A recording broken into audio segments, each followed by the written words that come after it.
Bapak, Ibu, saudara-saudara sekalian, Shalom, selamat ketemu lagi, dan kiranya Tuhan Yesus menyertai dan memberkati Bapak, Ibu, saudara-saudara semua. Pada hari ini saya ingin share dengan kita semua kepada Bapak dan Ibu tentang bahaya penyesatan melalui penggunaan artificial intelligence atau kecerdasan buatan di dalam beribadah, ya khususnya di dalam mendengarkan khotbah. Nah, artificial intelligence atau kecerdasan buatan berkembang sangat pesat dalam 10 tahun terakhir ini dan perlahan-lahan mempengaruhi banyak segi dari kehidupan manusia. Sebagai contoh, pada awal Juni bulan ini, ya tepatnya tanggal 19 Juni kemarin, suatu gereja di Jerman melakukan uji coba bagaimana artificial intelligence atau AI ya digunakan dalam memimpin ibadah, khususnya AI digunakan atau artificial intelligence ini digunakan dalam berkhotbah. Nah, saudara-saudara sekalian, hari ini saya ingin sharing kepada Anda tentang kejadian tersebut dan bagaimana seharusnya sikap kita sebagai murid-murid Kristus, sebagai orang percaya tentang hal yang berkembang di lingkungan kita ini. Nah, terlebih dahulu saya akan memberi pemahaman singkat tentang apa itu artificial intelligence, kemudian apa yang terjadi saat ini, terutama kejadian di Jerman yang terjadi sekitar 2 minggu lalu, dan bagaimana sesungguhnya sikap kita tentang hal itu. Nah, Bapak Ibu, pertama apa sih yang dimaksudkan dengan artificial intelligence atau kecerdasan buatan? Tidak lain itu adalah kecerdasan yang ditunjukkan oleh suatu mesin ya sebagai lawan dari kecerdasan manusia atau bahkan kecerdasan hewan. Jadi AI itu kecerdasan yang ditunjukkan atau yang dimiliki oleh suatu mesin ya, satu alat, satu instrumen, dan AI digunakan untuk membedakan kecerdasan yang ada pada manusia atau pada hewan. Nah, AI atau artificial intelligence memiliki kemampuan untuk belajar, berargumentasi, menyusun dan mengembangkan gagasan serta memberi kesimpulan. Jadi apabila AI disusun dengan banyak informasi yang baik, maka pada akhirnya AI itu bisa menjadi alat untuk belajar, untuk berargumentasi, bahkan untuk menyusun dan mengembangkan gagasan. Dan pada akhirnya AI bisa memberikan saran-saran atau memberikan kesimpulan. Nah, saudara-saudara sekalian, dalam mengembangkan AI, maka ada satu sistem yang disebut dengan ChatGPT, ChatGPT ya, atau ChatGPT. Apa itu ChatGPT? ChatGPT adalah alat atau instrumen untuk memproses bahasa yang diatur atau digunakan oleh AI, yang membuat manusia mampu melakukan komunikasi dan bicara dengan chatbot. Ya, chatbot itu tidak lain adalah program komputer. Jadi chatbot adalah program komputer dan itu adalah bahasa yang dipakai oleh artificial intelligence sehingga manusia bisa melakukan komunikasi, ya komunikasi dengan alat tersebut. Dan kemudian terjadi apa yang disebutkan dengan komunikasi dua arah ya, antara manusia dengan chatbot atau dengan alat instrumen artificial intelligence tersebut. Nah, bahasa ini merupakan robot ya, jadi robot untuk menjawab pertanyaan manusia. Kita sudah sering mendengarkan hal itu, membalas email, bahkan membuat esai atau tulisan dan membangun kode-kode ya untuk menjaga rahasia-rahasia tertentu. Apabila kita mengembangkan program itu, maka bahasa ChatGPT ini bisa melakukan hal itu ya, mengambil fungsi itu.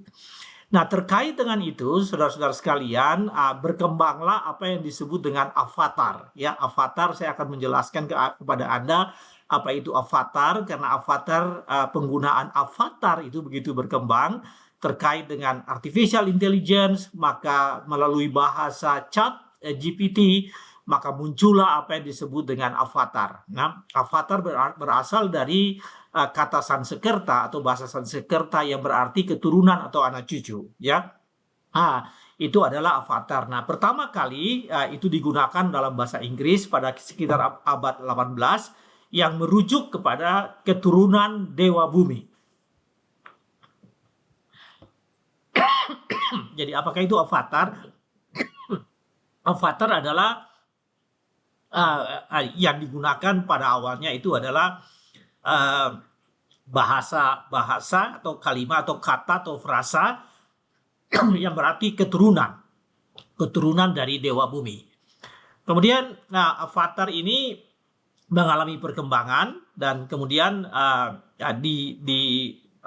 pengertiannya mengalami perkembangan dalam bahasa Inggris yang kemudian berarti inkarnasi, ya, dalam bentuk tubuh manusia dan juga dalam bentuk yang lain seperti konsep atau filosofi. Jadi awalnya itu dia itu berarti keturunan atau anak cucu, ya, atau generasi, ya, tetapi kemudian berkembang lalu kemudian avatar menjadi satu bentuk inkarnasi dari tubuh manusia atau dari manusia atau berkembang terus dalam bentuk konsep dan filosofi. Nah, di zaman teknologi yang maju saat ini, avatar adalah image dalam bentuk laki-laki atau perempuan yang ada pada media elektronik. Oleh karena itu kita sering menonton film, ada cerita tentang avatar, ya. Kemudian tidak lain itu adalah robot yang sudah menggunakan image laki-laki atau perempuan, ya. Jadi penampilan seperti laki-laki dan perempuan, kemudian dia mampu untuk berkomunikasi, ya, dengan manusia. Jadi avatar adalah istilah atau ungkapan yang dipakai untuk robot yang berkomunikasi dengan manusia, yang sudah didesain atau dirancang untuk bisa berpikir seperti manusia dan kemudian bisa berkomunikasi dengan manusia, bahkan pergi melampaui batas-batas kemampuan manusia, ya, seperti menyimpulkan sesuatu, mengingat begitu banyak hal, bahkan ratusan tahun yang lalu informasi dimasukkan, dia bisa mengakumulasi semua informasi itu menjadi sesuatu yang bisa dikomunikasikan dengan manusia, dan itu adalah yang kita sebut dengan avatar. Nah, yang menjadi persoalan Bapak Ibu Saudara sekalian bahwa avatar ini sekarang digunakan untuk berkhotbah, ya. Jadi avatar digunakan di dalam gereja dan avatar digunakan untuk berkhotbah. Nah, sebelum kejadian yang terjadi 2 minggu lalu, ya, 9 Juni 2023 di salah satu kota di Nuremberg di Jerman, ya, sebetulnya penggunaan avatar dalam beribadah atau penggunaan robot dalam beribadah itu sudah berjalan kira-kira 4-5 tahun yang lalu, dan semakin hari makin banyak semacam robot diciptakan, dikembangkan agar manusia itu bisa berhubungan dengan Tuhan. Tapi yang lebih istimewa lagi, ada banyak robot yang diciptakan seolah-olah mengganti peranan sebagai Allah atau sebagai Tuhan atau sebagai dewa, ya. Itu yang terjadi. Nah, pada tahun 2019 suatu kelompok di salah satu negara Asia Timur, saya nggak perlu menyebutkan negaranya, tapi di salah satu negara Asia Timur telah mengembangkan robot avatar sebagai pengganti dewa. Jadi robot itu disembah, yang diperlakukan seolah-olah sebagai dewa atau Tuhan. Dan tentu saja ada banyak pro dan kontra tentang hal ini. Jadi umat yang percaya kepada Tuhan, ya, datang kepada robot itu dan bisa berkomunikasi dengan robot itu, dan robot itu atau avatar tersebut berfungsi sebagai Tuhan. Di awal tahun 2000, seorang mahasiswa asal Peru yang bekerja di Waseda University di Jepang membuat patung yang bisa berbicara, ya, dan menggunakan bahasa robot atau avatar. Dan pemuda ini tentu saja dia berasal dari Peru, dan sekarang ini patung yang dibuat dia itu makin berkembang, ya.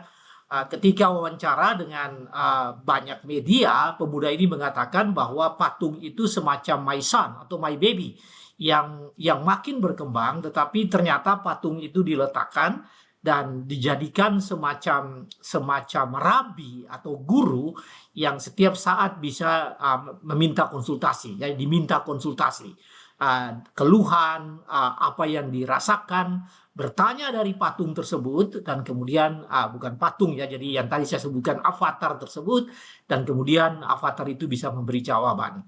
Saudara, patung itu avatar yang saya maksudkan tadi dinamakan Santo, ya. Kemudian dia diberi kemampuan tentang ayat-ayat Alkitab.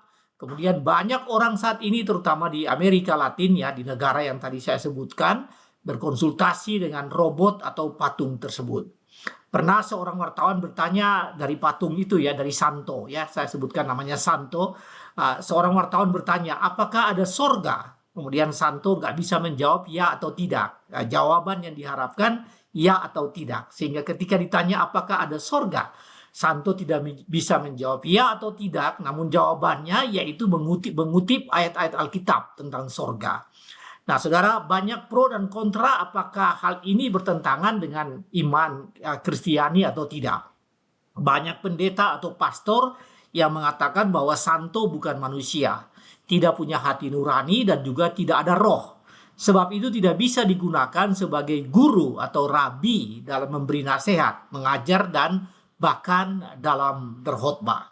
Nah, saudaraku, namun demikian Santo berkembang, ya, bukan pemuja, tapi orang yang datang untuk berkonsultasi dengan Santo itu berkembang. Dan pemuda yang dimaksud dia semakin mengembangkan, ya, AI-nya, artificial intelligence-nya, sehingga makin banyak orang yang melihat kegunaan dari Santo itu. Meskipun sangat kontroversial, banyak yang nggak setuju dengan itu. Nah, saudara-saudara sekalian, yang menghebohkan dunia atau menghebohkan jagat raya dalam 2 minggu terakhir ini, ya, gereja-gereja di dunia, dan bahkan pada beberapa menit yang lalu saya mengikuti di salah satu program televisi sekarang di Amerika menjadi bahan perbincangan, ya, yaitu apa? Yaitu kejadian yang terjadi pada tanggal 9 Juni kemarin di satu gereja yang bernama St. Paul Church atau gereja Santo Paulus, ya, St. Paul Church di Nuremberg, ya, di bagian selatan dari negara Jerman. Nah, diadakan satu uji coba, jadi terjadinya bukan pada hari Minggu tapi pada hari Jumat 9 Juni. Tidak lain adalah suatu acara, jadi dibuat semacam satu ibadah, di mana pada ibadah itu dilakukan uji coba untuk memutuskan apakah nanti gereja Lutheran dapat dilayani oleh artificial intelligence atau avatar atau tidak. Jadi lakukan uji coba, kemudian dalam rangka untuk melihat apakah avatar bisa digunakan di dalam ibadah yang ada di gereja Lutheran di Jerman, ya. Kemudian pada saat itu, saudara-saudara sekalian, 300 orang hadir pada ibadah, dalam tanda petik ibadah tersebut, uji coba tersebut. 300 orang hadir, dan banyak yang datang juga dari negara lain, tidak hanya dari Jerman, juga dari Belanda, dari beberapa negara tetangga, terutama para teolog datang untuk menghadiri acara yang khotbah yang dipimpin atau kebaktian atau ibadah yang dipimpin oleh avatar itu. Nah, ibadah berjalan selama 40 menit, terdiri dari khotbah, ada acara khotbah, ada berdoa, ada doa, ada puji-pujian, dan yang luar biasa ada berkat pada akhir ibadah. Nah, ibadah tersebut dipimpin oleh 4 avatar atau 4 robot, 2 orang wanita dan 2 orang laki-laki. Yang laki-laki ini berkulit hitam dan berjenggot, dan mereka lah yang memimpin, avatar tersebut yang memimpin ibadah itu. Saudara-saudara sekalian, ide ini diwujudkan oleh Jonas Zimmerlein, ya, seorang teolog dari University of Vienna, ya, University of Vienna, ya. Jadi dia mempunyai ide ini dan dia mengembangkan ide tersebut, bahwa khotbah dilakukan oleh robot atau oleh avatar yang saya ceritakan tadi. Kemudian dia mengatakan, yang Zimmerlein ini, seorang teolog dari University of Vienna ini, dia mengatakan bahwa 98% khotbah itu dilakukan atau disusun oleh mesin. Mesin ini tidak lain adalah avatar tersebut. Dan hanya 2% yang diatur oleh dia sebagai orang yang mengatur sistem avatar itu. Jadi 98% khotbah itu digenerasi, diturunkan, disusun oleh mesin, dan hanya 2% diatur oleh intervensi dari Simmerlein, ya, Jonas Simmerlein. Nah, mengapa demikian? Karena memang tadi saya sebutkan, avatar telah diberi kemampuan untuk menyusun esai. Jadi esai, mungkin khotbah itu bisa dikategorikan sebagai esai. Dan menurut Jonas Simmerlein, pembuat ini yang memiliki ide ini, yang mengembangkan ini, dia mengatakan bahwa 90% khotbah yang terjadi tanggal 9 Juni kemarin itu dilakukan atau disusun atau dirancang, ya, atau merupakan pikiran-pikiran dari avatar, ya, 4 avatar yang melakukan itu. Saudara-saudara sekalian, Jonas Simmerlein memulai dengan mengatakan, ya, setelah pada saat ibadah itu Jonas memulai, dan Jonas mengatakan begini, kami adalah jemaat gereja dan kamu adalah pengkhotbah. Nah, bagaimana ibadah hari ini dilakukan? Nah, itu kalimat pembukaan yang dilakukan oleh Jonas Simmerlein. Kami adalah jemaat gereja dan kamu adalah pengkhotbah. Bagaimana ibadah hari ini dilakukan? Dan kemudian apa yang disebut ibadah itu berjalan 45 menit. Ibadah diambil alih oleh 4 avatar atau 4 robot dan berjalan selama 40 menit. Saudara, avatar memulai dengan kalimat pembukaan. Saudaraku, adalah satu penghargaan bagi saya berkhotbah pada hari ini di jemaat gereja Protestan Jerman. Dan kemudian dan seterusnya dan seterusnya. Dan avatar itu mengambil alih ibadah pada saat itu. Bapak Ibu saudara-saudara sekalian, tema khotbah avatar pada hari itu ada 4 hal. Jadi yang pertama adalah lupakan masa lalu Anda yang kelam. Yang kedua, hendaklah kamu fokus pada tantangan di masa depan. Kemudian yang ketiga, mengatasi ketakutan kematian. Dan yang keempat, jangan hilang percaya pada Yesus Kristus. Kemudian akhir khotbah, avatar mengatakan untuk menjaga iman, kita harus setia berdoa kepada Tuhan. Bapak Ibu saudara-saudara sekalian, kelihatannya sangat baik. Kelihatannya sepertinya sangat baik tema-tema khotbah yang disampaikan ini. Bahkan di akhir khotbah itu, avatar mengatakan untuk menjaga iman kita, untuk pelihara iman kita harus setia dan berdoa kepada Tuhan. Saudara-saudaraku, setelah acara ini, saya menghindari menggunakan ibadah ini, tapi karena itu sebetulnya bukan ibadah. Jadi setelah selesai acara ini banyak sekali orang yang senang. Tetapi juga banyak orang yang mempunyai komentar yang sebaliknya, ya. Mereka yang senang itu karena mereka mendapatkan suasana yang baru. Tetapi mereka yang memiliki komentar yang sebaliknya itu mengatakan bahwa dalam ibadah itu tidak ada hati dan tidak ada jiwa, ya. Avatar berkhotbah tapi di sana tidak ada hati dan tidak ada jiwa. Tidak ada emosi di wajah avatar, ya. Tidak ada body language, ya, tidak ada bahasa tubuh di avatar. Dan avatar berkhotbah sangat cepat dan monoton. Kemudian sulit untuk berkonsentrasi mendengar ucapan-ucapannya, ya. Ini adalah komponen-komponen yang menurut orang lain yang tidak setuju dengan avatar itu. Tapi yang paling utama dikatakan tidak ada hati dan tidak ada jiwa. Saudara-saudara sekalian, ada banyak pro dan kontra. Setelah ibadah tersebut banyak pro dan kontra. Dan kalau Anda mencari site atau membuka website, ya, dan Anda mencari tentang hal ini, banyak sekali, sudah ribuan orang sampai jam beberapa menit yang lalu sudah ribuan orang yang berpandangan atau memberikan komentar tentang hal ini. Sangat banyak pro dan kontra, dan sudah mulai juga beberapa orang di Indonesia memberikan komentar, ya, di situs-situs yang memberitakan tentang hal ini sudah banyak orang yang memberikan komentar. Nah, yang pasti bahwa anak muda senang dengan hal ini, ya, karena mereka mengalami sesuatu yang lain.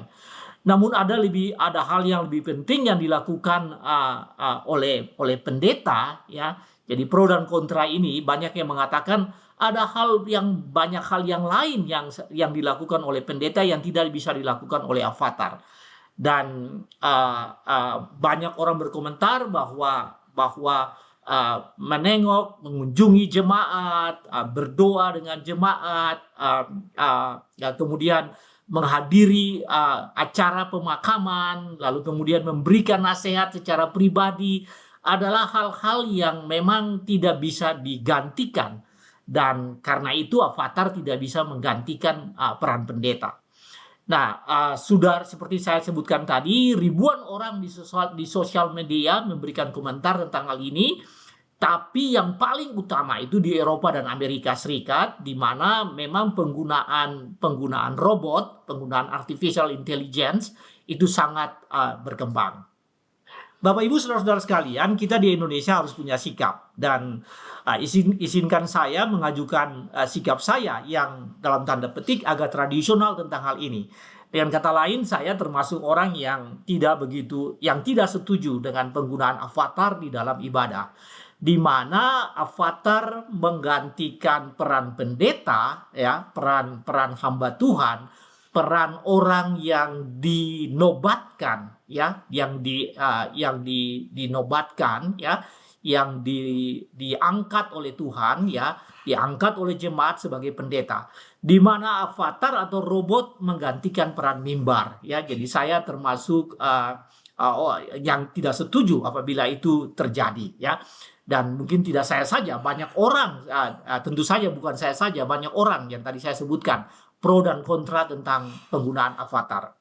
Nah, paling tidak ada dua hal, ya. Hal yang pertama yang saya ingin sampaikan yaitu beribadah itu bukan sesuatu yang mekanik atau elektronik, ya. Tetapi ibadah adalah pertemuan kita melalui roh, di mana roh dan jiwa kita dan bahkan tubuh kita ini datang dan menghadap kepada Tuhan.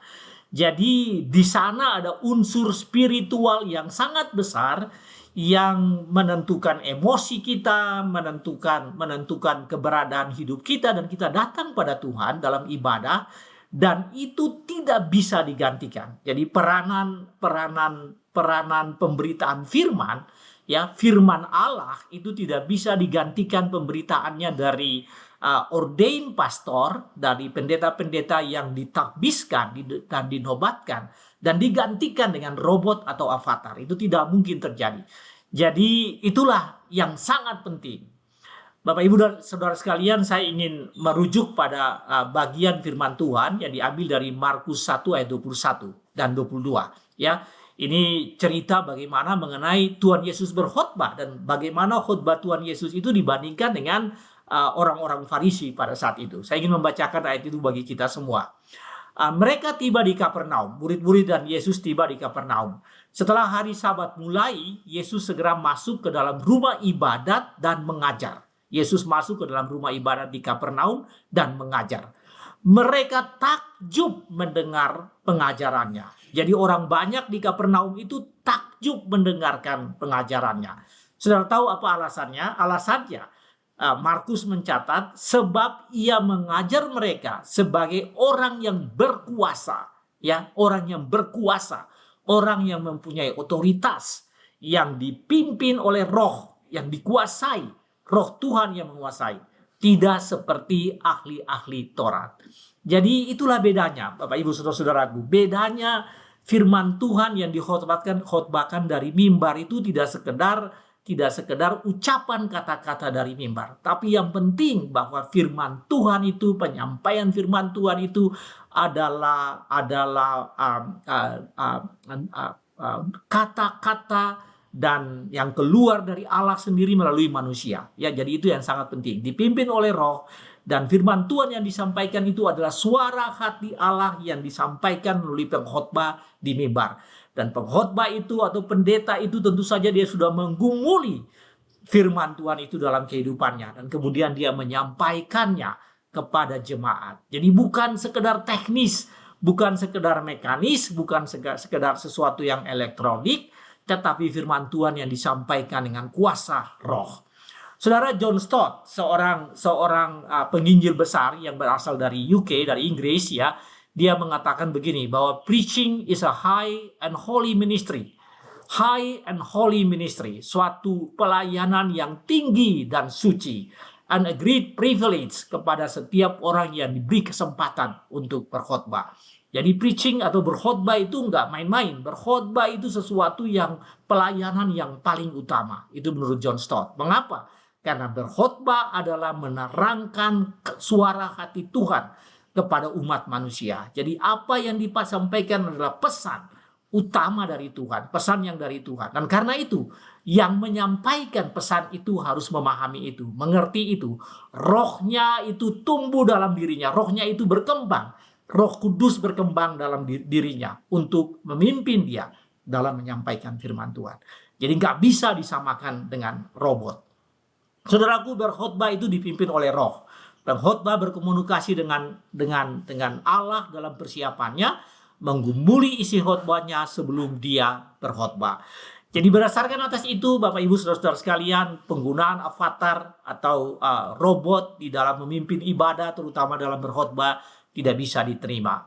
Nah, hal yang kedua, Bapak Ibu Saudara-saudara sekalian, bahwa avatar yang berkhotbah ini adalah bentuk dari penyesatan akhir zaman. Ya, ini adalah bentuk intervensi setan yang masuk ke dalam persekutuan dan ingin menguasai persekutuan. Ya, ini merupakan dan perlahan-lahan melakukan penyesatan di dalam jemaat.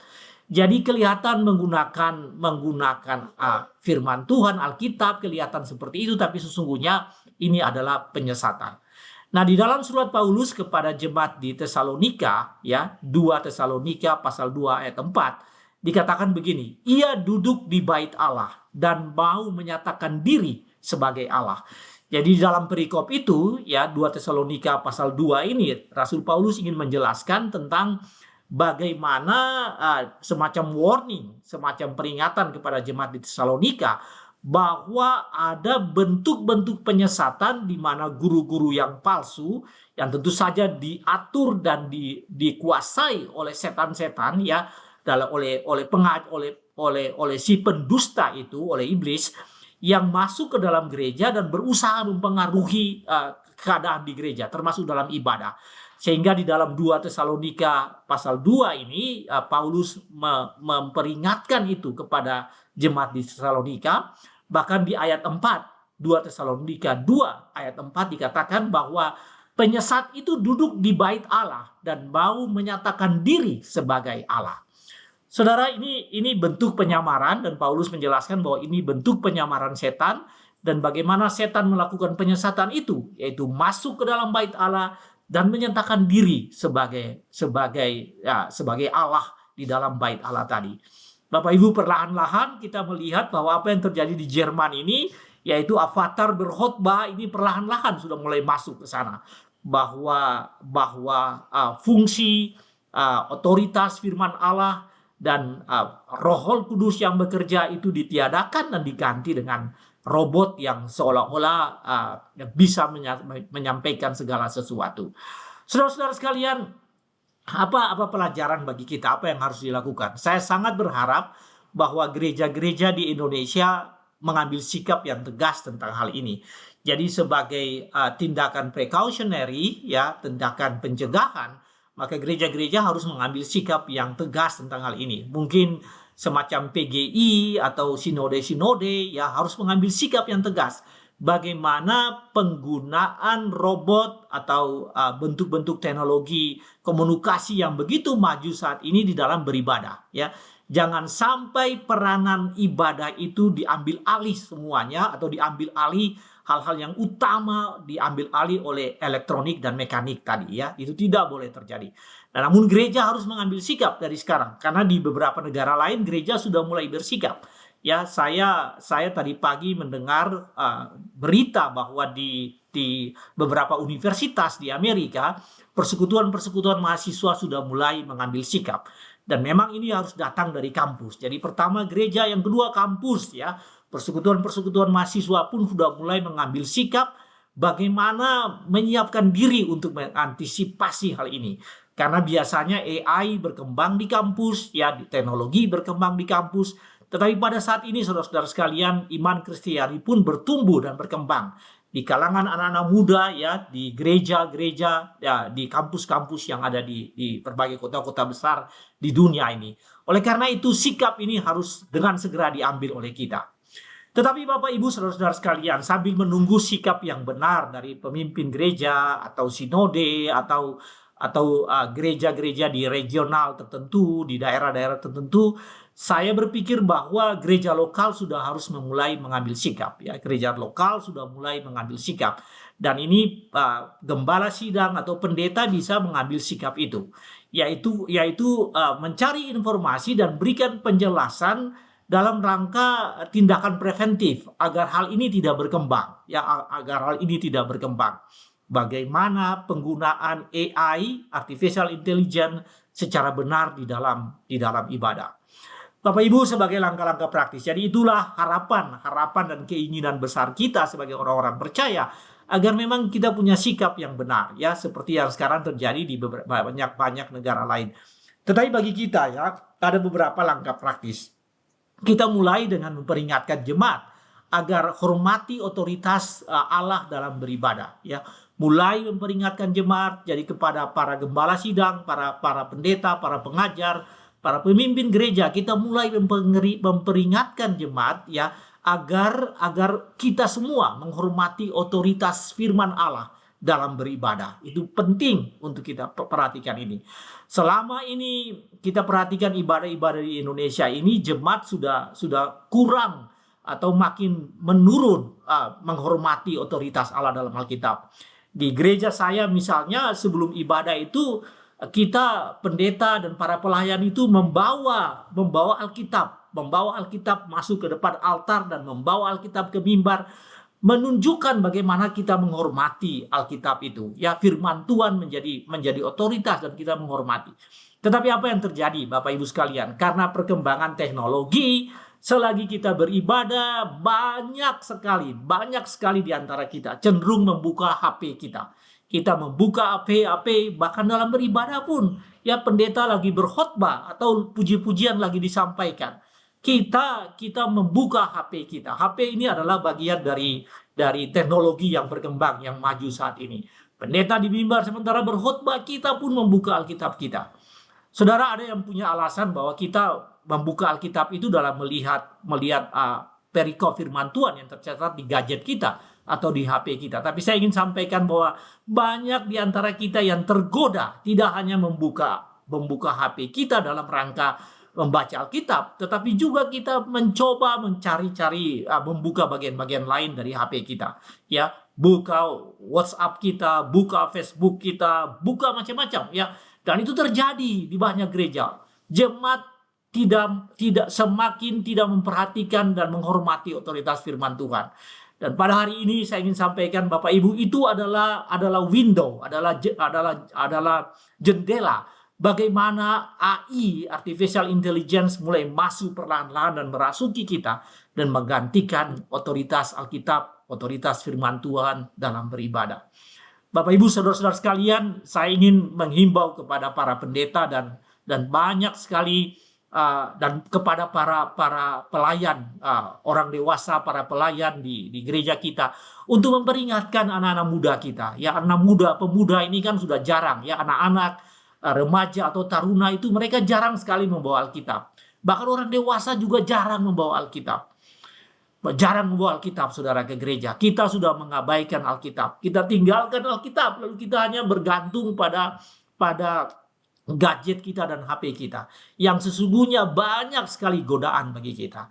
Jadi saya ingin menghimbau Bapak Ibu saudara-saudaraku, terutama para pemimpin gereja, para pendeta, ajak pemuda kita, anak-anak kita, bahkan orang-orang tua kita, orang-orang yang sudah senior dalam jemaat, untuk menghormati Alkitab. Stop, berhenti, kurangi dan stop penggunaan HP di dalam ibadah, supaya kita sungguh-sungguh bisa fokus dan menghargai otoritas firman Tuhan.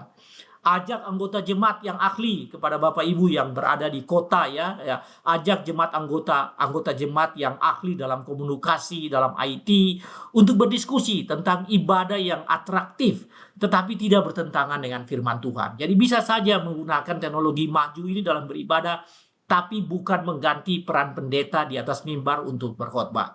Saudara ajak jemaat untuk menghormati otoritas firman Tuhan, untuk setia mempelajari firman Tuhan sebagai dasar dan pegangan dalam kehidupan, bukan bergantung kepada yang tadi saya sebutkan ya. Nah, bagaimana perkembangan ilmu pengetahuan yang menggantikan orientasi kehidupan kita.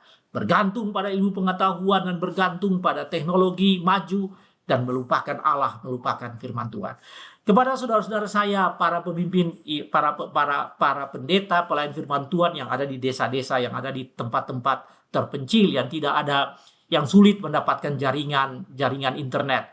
Saya ingin sampaikan bahwa Anda, lingkungan telah memproteksi Anda dari perkembangan yang agak miring ini ya, perkembangan yang luar biasa ini. Oleh karena itu tetap mempertahankan itu. Anda punya kesempatan untuk menyampaikan kepada jemaat Anda untuk setia pada Alkitab, setia pada firman Tuhan. Dan jangan sampai terjadi seperti di kota-kota besar. Orang sudah tidak memperhatikan Alkitab lagi. Orang tidak mengindahkan Alkitab lagi. Dan menggantikan itu dengan teknologi yang perlahan-lahan tadi saya sebutkan sebagai kesempatan atau window untuk kita tidak memperhatikan firman Tuhan, untuk kita mengabaikan otoritas firman Tuhan dalam beribadah. Bapak Ibu, sebagai kesimpulan, mulai hari ini kembali ke dalam bergereja dan hendaklah kita pahami bahwa ibadah itu adalah bukan persoalan mekanis, bukan persoalan struktur, bukan persoalan teknologi, ya, bukan persoalan tadi yang kita sebutkan dengan fasilitas artificial intelligence, tetapi ibadah itu adalah pertemuan kita yang sangat tinggi kedudukannya, yaitu bagaimana kita bertemu dengan Allah kita, dengan Tuhan kita, dengan juru selamat kita. Oleh karena itu yang lain dipinggirkan demi untuk kita bisa mendengar suara hati Tuhan, mendengarkan firman Tuhan, dan bagaimana kita bisa menyampaikan permohonan, doa, dan pujian kita kepada Tuhan secara langsung. Dan Tuhan mendengar itu. Nah Bapak Ibu Saudara sekalian, demikianlah firman Tuhan. Mulai dari ini, hati-hati, artificial intelligence yang berkembang ini, kita harus punya sikap, dan sikap yang paling pas, yaitu kita kembali kepada apa yang tadi saya sebutkan. Sedikit agak tradisional, tapi tradisi itu yang mempertahankan kita, yang membuat kita selalu bergantung pada Tuhan. Iman kita yang berbasis tradisi itu yang membuat kita selalu bergantung pada Tuhan dalam kehidupan kita. Tuhan berkati saudara semua. Amin.